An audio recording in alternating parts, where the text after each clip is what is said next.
চাকরি করে চাকরে। জি, চাকরি করে চাকরে, বোকা পড়ে ফাঁপড়ে। কিন্তু আপনারা তো আপনাদের বিজ্ঞাপনে লিখেছেন সব ধরনের চাকরির নিশ্চয়তা দিচ্ছেন। হ্যাঁ, লিখেছি। চাকরি দিবে না বললে তো আপনি আসতেন না, তাই না? চাকরি না পেলে আসবো কেন? ওইটাই তো কথা, বাঙালি স্বার্থ ছাড়া এক পাও নড়ে না। চাকরি না পেলে আমি এখানে কি করব? ধুর, আমি আরে আরে বসেন বসেন, পয়সা দিয়ে সাজেশন নিচ্ছেন, কি বলি সেটা না শুনেই চলে যাবেন? চাকরিটা আমার ভীষণ দরকার। আচ্ছা, আপনার চাকরি কেন দরকার? অর্থের জন্য, তাই না? তা তো অবশ্যই। কিন্তু অর্থই যে অনর্থের মূল, সেটা কি আপনি জানেন? আমি আমার ফ্যামিলির বড় ছেলে, আমার কিছু একটা করা লাগবেই। হ্যাঁ, এই তো টু দ্য পয়েন্টে আসছেন। আপনার একটা কিছু করা লাগবে, মানে জীবিকার জন্যে চাকরি। হ্যাঁ, এখন চাকরি ছাড়াই যদি আমি আপনার জীবিকার ব্যবস্থা করে দেই, তাহলে কেমন হয় বলুন তো? চাকরি ছাড়া জীবিকা নির্বাহ? হ্যাঁ, অবশ্যই। বিশ্বাস হচ্ছে না, তাই না? বিশ্বাস হবার কথাও না। আপনি সত্যি বলছেন? চাকরি ছাড়া জীবিকা নির্বাহ সম্ভব? অবশ্যই সম্ভব। প্রথমে জানতে হবে আপনার অন্তর্নিহিত ক্ষমতা কী আছে, যার মানে হচ্ছে নো দাই সেলফ। নো দাই সেলফ? হ্যাঁ, নো দাই সেলফ। আপনাকে জানতে হবে আপনার ভেতরকার কী কী ক্ষমতা আপনি ব্যবহার করছেন। হ্যাঁ, জানলাম। তারপর দেখতে হবে আপনার ভেতরের কী কী ক্ষমতা আপনি ব্যবহার করছেন না, সেই ক্ষমতাটাকে আপনার বের করে আনতে হবে। হুম, তারপর? আমি ড্যাম শিওর আপনার ভেতরে এমন অনেক ক্ষমতা আছে যার খোঁজ আপনি জানেন না। কি সেটা? সেটাই তো জানতে হবে। একদম পারফেক্টলি জানার পর কাজ শুরু করে দিতে হবে। যদি কোনো ক্ষমতা না থাকে? অবশ্যই আছে, অবশ্যই আছে। মানুষ হচ্ছে অমিত সম্ভাবনা। মানুষের সম্ভাবনার কোনো শেষ নেই। আপনার এই অন্তর্নিহিত ক্ষমতাটাকে বের করে আনতে হবে। যদি আপনি বের করে আনতে পারেন, সমস্ত বিত্ত, অর্থ, প্রতিপত্তি আপনার পায়ে এসে মাথা করবে। আমাকে কি করতে হবে তাহলে? আপনার এই অন্তর্নিহিত ক্ষমতাটাকে আমরা বের করে আনবো। সারা জীবন লটারি খেলছি, কিন্তু কাজ হয় না। খেলার মতো খেলতে জানলে কাজ না হয়ে যায় কোথায়? খেলার মতো খেলা কিভাবে খেলবো? সেই জন্যই তো আমরা আছি। আমাদের কাছে না আসলে সেটা জানবেন কিভাবে? এই তো এসেছি, বলেন। অনেকগুলো পথ আছে। কি কি পথ? কঠিন, তরল, বায়বীয়। কঠিন, তরল, বায়বীয়। হ্যাঁ, আপনি কোনটা জানতে চান বলুন? আচ্ছা ঠিক আছে, ওই তরলটা বলুন তো। তরল মানে সরল, সরল মানে সহজ, সহজ মানে সোজা, একদম সোজা হিসাব। কি হিসাব? কোম্পানির সব টিকিট কিনে ফেলতে হবে। সব টিকিট কিনবো মানে? লটারিতে কনফার্ম জিততে হলে এটাই সহজ উপায়। সব টিকিট আপনার মানে সব পুরস্কারও আপনার। না না, এটা করা যাবে না।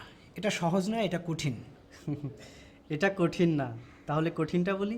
বলেন, কঠিনটা বলেন। যেদিন পুরস্কার ডিক্লেয়ার হবে সেদিনই পুরস্কার প্রাপ্তকে অপহরণ করতে হবে। অপহরণ মানে কিডন্যাপ? জি, কিডন্যাপ, টিকিট সহ কিডন্যাপ। না না, এটা অসম্ভব।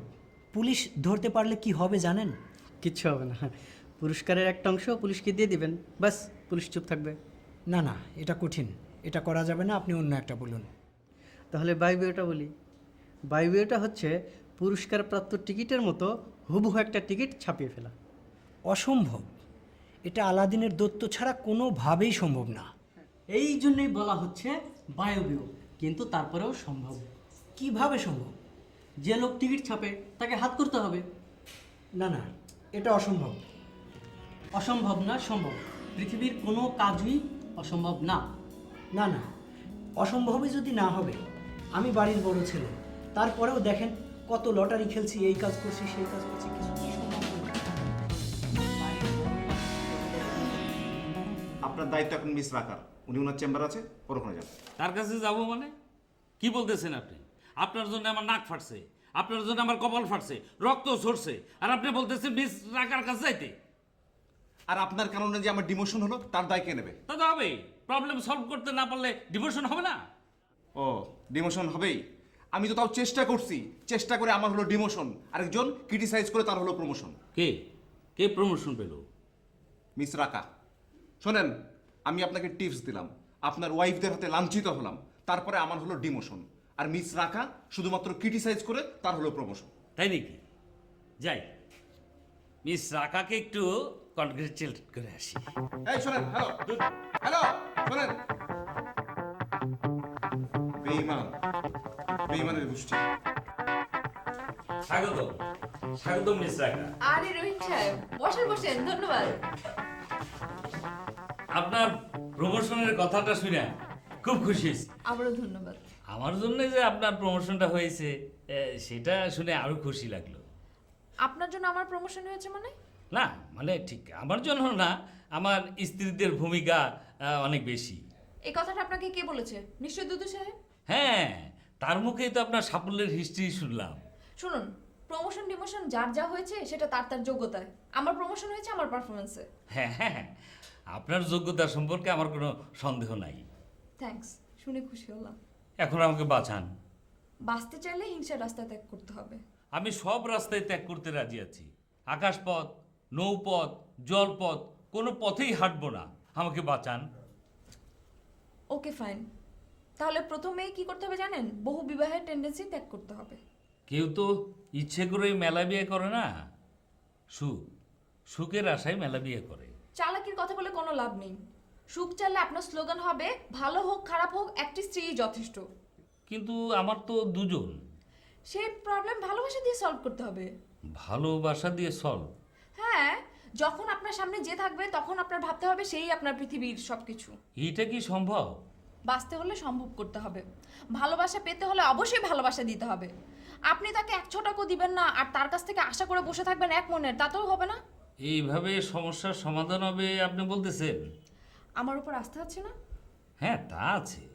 তাহলে লেগে যান, বেস্ট অফ লাক। কিন্তু কিভাবে শুরু করব? আগে নিজের মনটাকে স্থির করতে হবে। আপনি যদি মনটাকে স্থির না করেন তাহলে কিছুই হবে না। আর শুনেন, আপনার স্ত্রীদেরকে ভালোবাসতে হবে। ভালোবাসা ছাড়া কোনো ওয়ে নেই।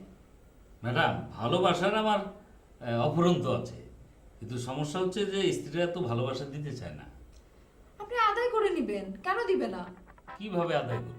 আপনি যদি তাদেরকে ভালোবাসেন তাহলে কেন তারা ভালোবাসা